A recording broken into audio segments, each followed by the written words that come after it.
Barry, what stands out to you about Nebraska, and Yeah. what will be the challenge for them? Yeah, they're big and physical. Obviously, the environment is a challenge. You know, playing on the road in such a place that's got such a great environment, crowd noise. Yeah, play with a lot of intensity up front. You can tell they play hungry. Really been playing well the last few weeks defensively too. You know, just another great Big Ten challenge.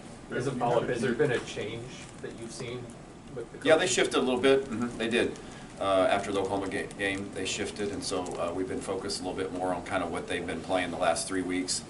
And so there's been a little bit of a shift there, subtle shifts, but nonetheless there have been shifts, and in my opinion, kind of the way they've gone about things defensively. So those first games, is it just more like to understand personnel, maybe with more schematic scouting in those last 3 games? Yeah, I'd say that's fair to say that the personnel hadn't changed, and the overall structure of the defense really hasn't changed, but maybe the influence of the shift in coordinators and kind of how they're going about business has changed to some degree. I feel like you got done during the bye week. What you had hoped? We talked about red zone last week. What was something you guys had discussed? Yeah, obviously we went back and did a pretty thorough study on, you know, what of all of it, you know, the good, the bad, and the ugly of all, you know, all of everything that's transpired so far at this point in the season. So it was always good to kind of step back and look at those things and say, look what we did well, look what we have done well, have not done well, and what we need to fix in order to be continue to be an effective offense down the stretch. How can we enhance that? And so, but yeah, I thought just the open date in general, just the health of our players and the mental freshness. You know, it's good to be back on the field yesterday with them, and you could see that they were, you know, anxious to get back started and had a lot of energy for a Sunday afternoon practice. So I was really pleased with that. But I thought we accomplished exactly what we wanted to accomplish during the bye week. When you have a red zone focus, like do you focus more? Is it more red zone time on the field? Is it just making it a emphasis when you talk? Like how do you make it more of a focus? Yeah, I think it's what I've always believed is that in a healthy culture, which we have here, is that players always give you what you emphasize, and so, you know, whatever that might be, off-season academics, whatever. If you emphasize it to them, they hear that, they respond to that, and so, you know, it's obviously something that it's not just something you just show up on Saturday and like anything, you know, third down, you know, being backed up, any situational football. We talk at length about that. Coach does a great job of helping us understand as coaches and players that the game, when you peel the game back, it's a lot of it's about situational football, and so, you know, it's obviously something that our players understand, but in particular, you know, when you're trying to address an area of concern, you know, it's not just a Saturday deal. It's a Sunday, Monday, Tuesday deal. So it's a little bit more practice time devoted to some of those things, which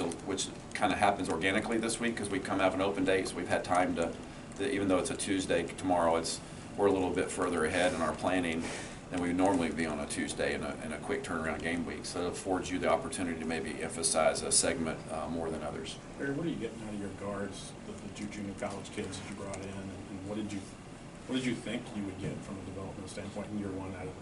I think they've exceeded what you would think that you would have gotten just from any first-year player, and you know, they have just done a great job. You know, Isaiah was able to come in earlier than Zai. And I think for both of them, for what they've been able to bring to our offensive line, has been really impressive. And they've just brought a great deal of consistency and effort and being sponges. You know, they've just done a great job of coming in and trying to learn what Bart's teaching them and taking that to heart and applying it on the field with their natural abilities. And they both have plenty of that from a natural ability standpoint. So they have been an important part of what we've done, among other, you know, transfer players and first-year players that have helped us. But those two in particular have just continued to get better and better each week. And we're going to need them to play well down the stretch and Saturday because I think we're just, as a unit, they're offensively with the offensive line starting to gel together and getting some consistency there has been good. Coach, If what Josh are is you able to go, what would that bring back to the offense this weekend? Well, I mean, you know, that would be, if you look at it, if you would take any position on our offense and say you would have a chance to supplement your offense with a guy that has vast experience and productive experience, like Josh had last year as a true freshman. If you said that was a wideout and he was getting back, you'd say it's going to be a good thing for our offense. If it was an offensive lineman, it's going to be a good thing for our offense. If a tight end, and then obviously, so if you take what he's done in the past and to supplement what we've been able to do offensively, to get somebody with that experience back in the fold from a game planning standpoint and an offensive standpoint, it'd be a real positive thing for us. And so he's worked really hard to get himself back in position to, I'm sure that's a lonely world. I've mentioned that before, you know, when these young men go through these injuries and they miss significant time, that's a lonely world for them to be in. A lot of time away from the field, a lot of time away from the game, a lot of time in the training room and the training staff. And he's really committed himself to get to attacking that in his recovery from his injury, and he's put himself in position to be close to, you know, I think to getting back to helping to make an impact on our offensive team. How do you maybe try to exploit, you know, what you did in the bye week this week in terms of maybe, can you dive a little deeper, or do you mention good energy on a Sunday? Just can you maybe feed off the players and kind of itching to be back out and doing stuff? Well, you know, I think just in general with the bye date, the schedule is really set up well for us just overall throughout the course of the season, and I don't mean that favorably from who we're playing, but just the timeline of the way the season's unfolded.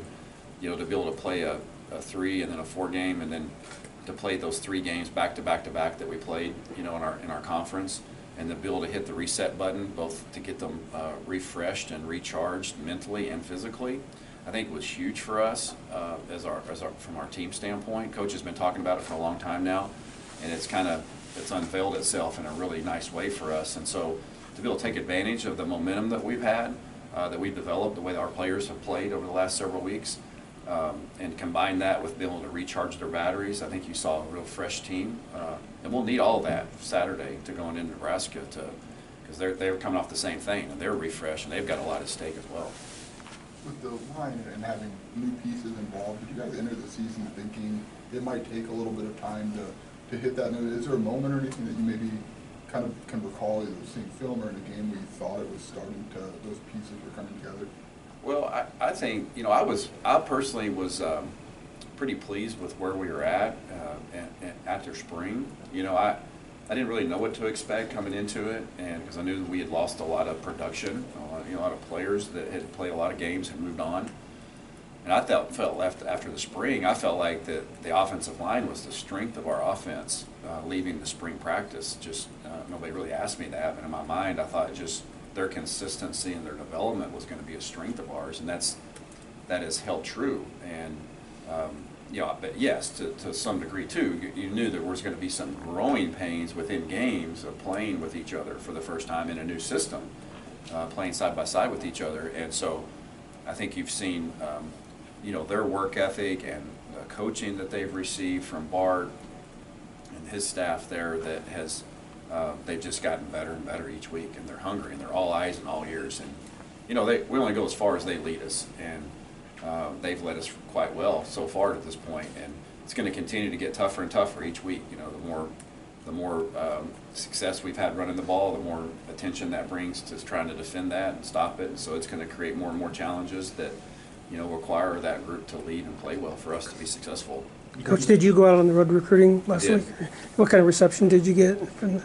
Yeah, it was really positive, you know, and I mean, I think no matter, you know, right now, if anybody pays any attention to college football at all, whether you go to California, Florida, you're in state, you go to New York, wherever you might go, I think people recognize, you know, the success and the type of year that we've had to this point, and it creates a buzz and a conversation. So that's always nice to go on your open date, being 6-1 and having, you know, representing the University of Illinois. I think that's a positive thing. I've been a part of bye dates and, you know, wore different logos where, you know, you were 1-6 going to the open date. Sometimes you went in there with just your, maybe you didn't have your logo on, you know, so it's nice to be able to wear that. It's a good thing, a lot of positive momentum. We got to continue to, you know, obviously the challenge for us is to capitalize on the momentum that's being created. We can keep that going, which, you know, will be a big deal to Saturday at 2:30. It'd be a great challenge for us. Barry, when you talk about self-scouting, Yep. do you rely any on your defensive colleagues and go, hey, are there tells, are there things that you can scheme up on us that I'm just not seeing? Well, we did that some during fall camp as we got to know each other. You know, a lot of that came from there. I think we kind of broke up this week and looked more internally about what we can control. But, you know, one of the things that's been to a man on this staff defensively, I've had conversations with them through the course of spring and the summer going against each other about asking them what they see, you know, what we do well, what do you think do we do that causes you problems? And those guys have such a great feel of, you know, just football in general, and obviously the way that they coach and work with each other is really impressive. But those guys have been very helpful to me, you know, all of them, and each of them have had a vast amount of experience in their past too. So it's been fun to have those conversations. Sometimes it's happened on the golf course, but sometimes it's happened in the office too, about what they see and what we could do better to enhance our offense. And I have a great respect for those guys' opinion. How do you like the functionality of having 6 linemen who are getting meaningful snaps? Like, what does that give you, and really cons to trying to get 6 guys in there?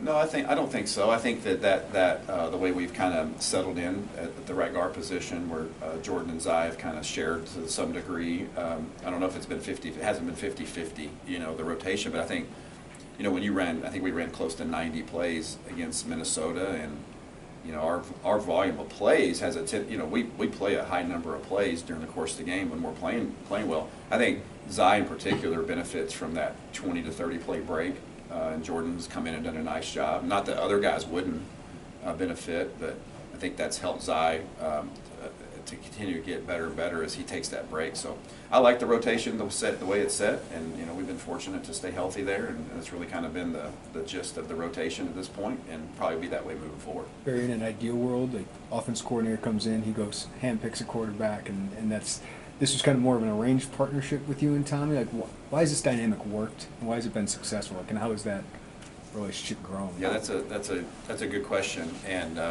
I think we talked about that, you know, before, and even Tommy and I think have had that conversation. It's like, hey, you didn't, you know, our parents did a nice job arranging the marriage, you know, is what it came down to, you know. It's what is that show, is that Love at First Sight or Marriage at First Sight or whatever? It's kind of what we went. We just kind of showed up at the altar together, and there we were, and it's worked out pretty well from that perspective. It's been, you know, obviously, you know, super thrilled that Coach had been aggressive in recruiting him and got him here in the program, and then and he didn't know what to expect from me, and you know, from a scheme standpoint, we shifted, to be honest with you, probably what he was expecting to play in, and really at the end of the day, it's probably really worked out very well for both sides, because I think he's really kind of perfect for what we're trying to do. He's a really natural fit for what we're trying to do offensively, and I think we've been able to, you know, showcase some of his skills. And I think there's more to be available in that regard, you know, as he continues to settle in. And we're halfway through the season now where he's got a really good feel of what we're trying to do, and his instincts have really kicked in lately. Is he the kind of guy you look for moving forward? Just the dynamic skill set, I guess, that he brings? Is he kind of a model of what you want moving forward? Yeah, I think that they're all come in different shapes, Yeah. shapes and sizes, and you know, backgrounds and all that stuff. But yeah, I think the way he gets rid of the ball and how quick he gets rid of the ball is something that's important. And I think he moves well enough to create plays on his own. I mean, he's not 4.5, but he can run, and he's made a lot of plays with his feet already. And that's always a good thing when you can find somebody that does that. So yeah, I mean, I don't think you can go out and say we're going to go cookie cutter and look for, you know, a guy just like Tommy DeVito, but I think just seeing his skills apply to what we're doing offensively helps me and helps us focus in on, oh, okay, these are some of the attributes that you're looking for.